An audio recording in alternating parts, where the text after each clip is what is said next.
Hello plant community, thanks for tuning into this channel. My name is Pam and oh my goodness you guys, I cannot believe that we're already at the end of the month. So you already know what time it is.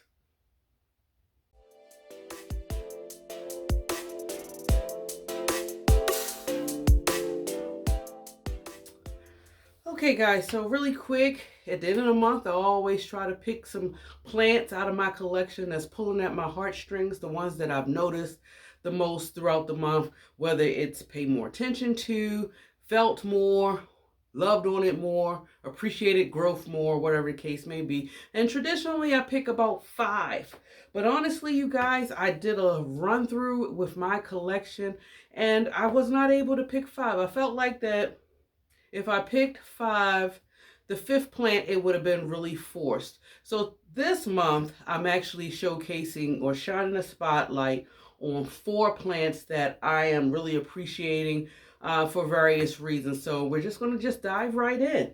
Super excited. I'm going to start off in no particular order, but I will start off with probably my biggest one out of the 4. And I'm going to pick it up. Bear with me. It is, oh goodness. First off, let's just start from the bottom. You guys. This is my Philodendron Glad Hands. And my, oh my. She has been growing for me. And look at that leaf. She has been really growing for me. And I have been appreciating her growth. The stake is not as stable as it should be. I have some, she's growing right now in cocoa chips and some soil, but I would say majority is cocoa chips, which is why you see the wobbling. I need to probably come up with a better idea for stabilization for this stake. But nonetheless, she has been growing nonstop for me, you guys. And as you can see, I just love the reach that this plant is doing. That if this doesn't give you tropical vibes, man, I don't know what does. But she is very easy care. She's growing in my dining room currently, right beside Big Betsy, which is, I don't name my plants, but I'm just thinking of her as I visualize her in my head, and she's beside my Monstera Deliciosa. So I'm just calling her Big Betsy for today, you guys. I probably won't remember the name come 2-3 weeks from now because I traditionally don't name my plants. But she is getting that very subtle, indirect light only from my Sansi light. So this plant, as beautifully as she's growing, she's not really getting any natural light at all, and yet she has been promoting growth, new growth after growth. So as you can see right here, I'm gonna try my best to hold her up. You see this new leaf? This is the latest leaf, but it still has new growth right here. And there's actual growth going on down below. This leaf right here is also a new leaf. And right here, can y'all see? It's actually new growth, and I may need to actually pretty soon, I'll wait until after this unfurl, probably tape her here just to hold it up. But super easy care. And because y'all know I love the elongated leaves, so I'm just really happy about it. And I just felt like I wanted to recognize her because I don't really talk too much about Glad Hands over here, but I am surely glad that I did get her nonetheless. Let me just sit her up. Okay, so this next one is also a Philodendron. And another one I feel like I haven't talked that much about. And I wanted to shine the spotlight on her in particularly because this plant really did a comeback for me. And this is my Philodendron Saint Martinez. And she's just such a beautiful plant to me. I mean, now granted, I know a lot of people are really out about the variegations and things like that, but for me, I love variegation too. Y'all know I love colorful backs and things like that. But I really do appreciate a very good, easy care, all natural green plant. And this is what she provides me. But I'm really shining the spotlight because if y'all been following me this long time as I go through my plant journey, this plant was struggling last year. and it was down to one leaf. If y'all remember when I actually put this outside in the beginning of the growing season, and me doing that kind of stimulated her where she started growing a leaf or two, and all of the leaves that you actually see is actually new growth, because eventually the leaf that I did have that was surviving and I was using it totally for photosynthesis purposes, it already had died off. And I think I did one little extra chop, I believe. And I did, and I want to show you guys. I did a chop like right, I can't even see it, like right, right up in here. And all of this new branching is what happened right here, all this branching. And I believe I did put this cutting in here. She hasn't really done much, but, or, well, I'll take that back. She's done plenty, and it feels like that she may be on her way out, which is fine. But before she be on her way out, I do know that she is responsible for these beautiful babies that you see right here at the bottom of the plant. So it's actually 3 little baby leaves. So hopefully it'll give me another little branching. But even if she doesn't, I don't care. As you can see, she's very sturdy. I haven't even put her on like a bamboo stake yet, and she still is maintaining. So I do know, because she gave me all this beautiful growth and putting her outside stimulated her, I think I am going to put her back outside once the weather breaks completely and see where she goes.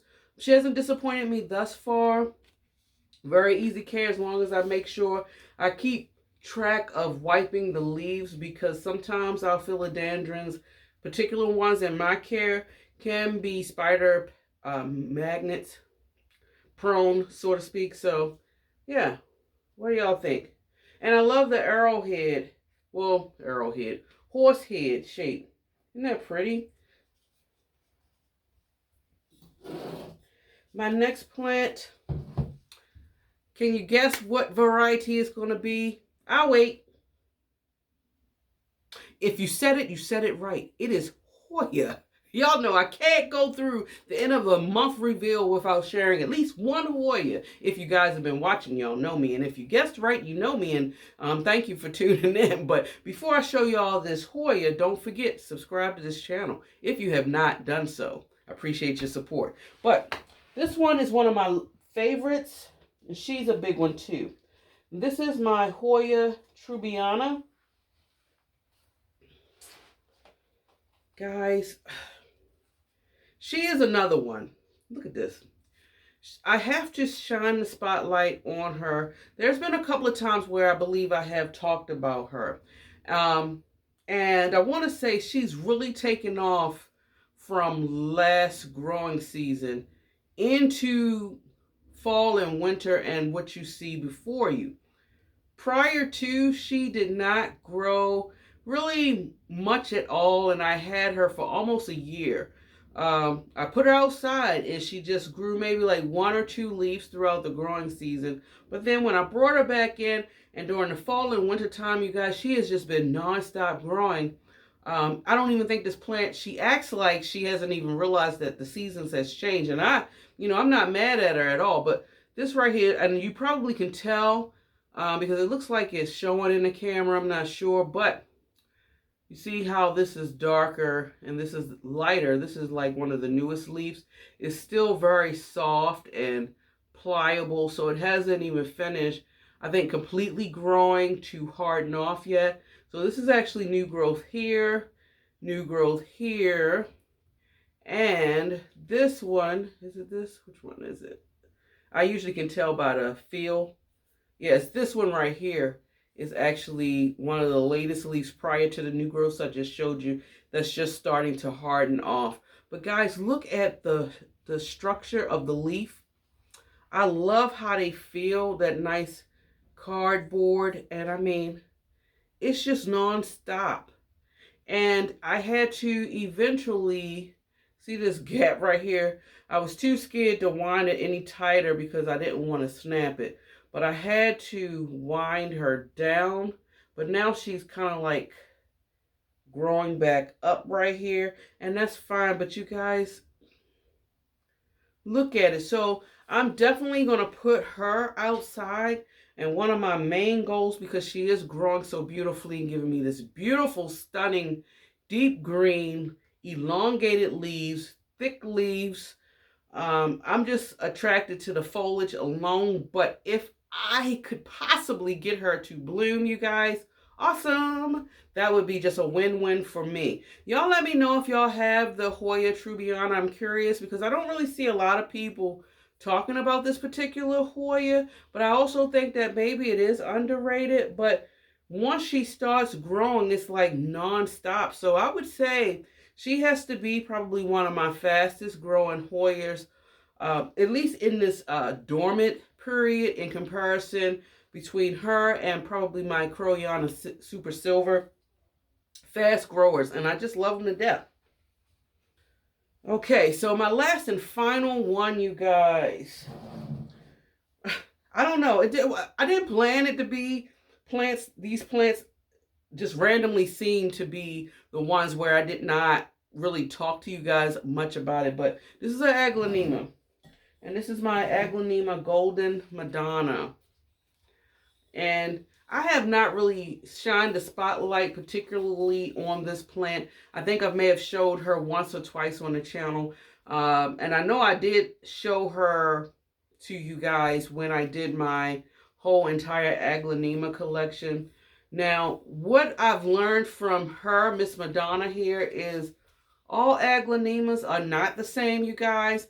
And I know a lot of people are saying, hey, Aglaonemas are really easy to care plants. That has just not been the case for me. So there's certain ones in my care that will be okay, and there's certain ones that just gave me fits.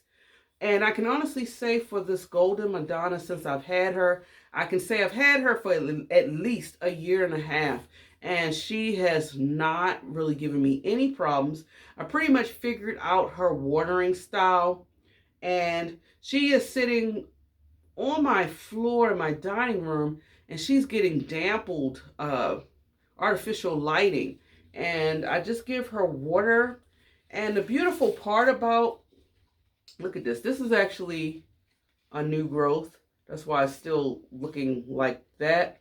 And I have a new growth right here, still kind of soft.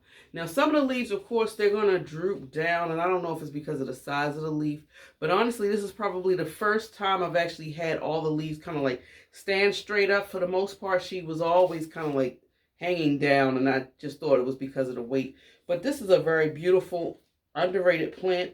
I love the super white stems, that variegation on here. And that's the beautiful part about Aglaonemas, if you're able to grow them in your home, is because you don't have to work that hard to maintain color on them. And I mean, just imagine this beside a plant with nothing but green. Man, this is really a sexy plant. I'm not going to lie. Very underrated. I don't think a lot of people talk about it. But yeah. And I just had to pay homage to her because she is a beaut. Comment below. Let me know your thoughts on this plant as well. And yeah, so this pretty much ends this video, you guys. Y'all can let me know if y'all have any favorite plants in your collection that you're loving on for the month of April. I'll be interested to hear from you guys. Keep in mind, if you love foliage as much as I do, and you love listening to planty things, don't forget to subscribe if you have not. Push the thumbs up, you guys. It helps get my channel out there. I appreciate any and all support you guys can give me. Enjoy the rest of your day, no matter where you are in the world. And until next time, guys, much love. Bye.